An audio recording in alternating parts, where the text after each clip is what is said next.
Most mind games don't start with lies. They start with patterns, tiny shifts in behavior that feel normal, until you're trapped in them. These games are silent, but they control how you think, feel, and react, without you ever realizing you're being played. Here's the scary part. Most people who play these games don't even know they're doing it.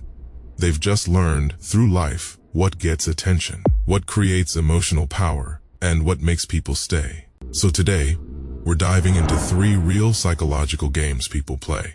Silently, subtly, but powerfully. And once you learn to spot them, you're no longer their puppet. You're in control. 1. The confused victim strategy.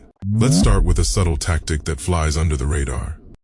The confused victim strategy. Here's how it works. Someone does something shady, talks behind your back, crosses a line, ignores your boundary. But when you call them out, they act completely shocked. They say things like, "I didn't mean it like that."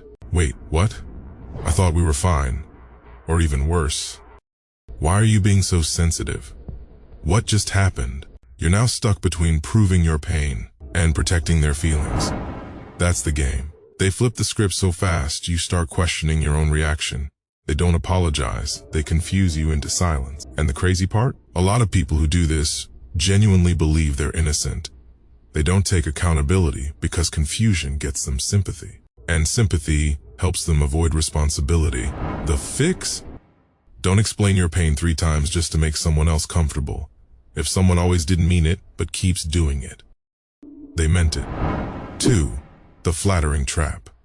Now let's talk about something even slicker. Manipulative flattery, aka the flattering trap. It sounds like this. "You're actually pretty smart. You're kind of attractive for someone your type. You handled that better than I expected." It sounds like a compliment, but it feels off. Why? Because it's not just praise. It's power disguised as approval. These kinds of compliments target your insecurities. They flatter you just enough to make you feel seen, but not enough to feel safe, and that's where the hook gets in. Now, you start depending on their approval to feel good about yourself. You start adjusting your behavior to keep getting those nice comments. You're no longer acting freely.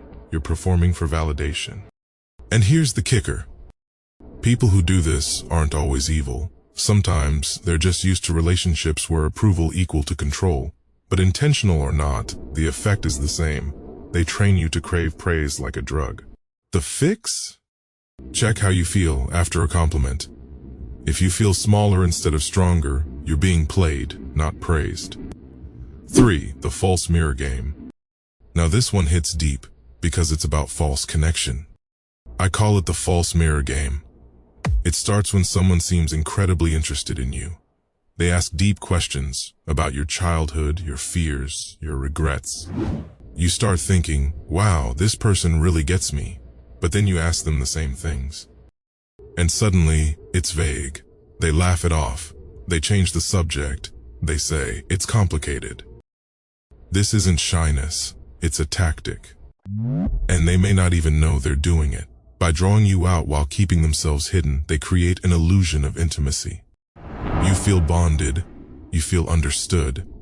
But in reality, they know everything about you, and you know nothing about them.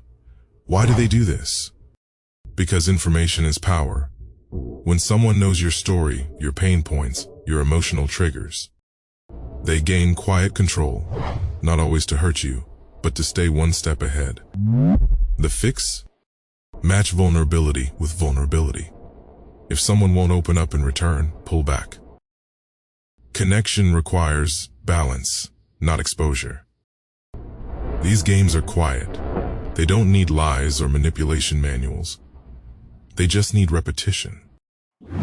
And the truth is, a lot of people play them without knowing, because it's how they learn to survive. But now you see it, and that awareness is your shield. You're not here to be controlled by patterns. You're here to break them.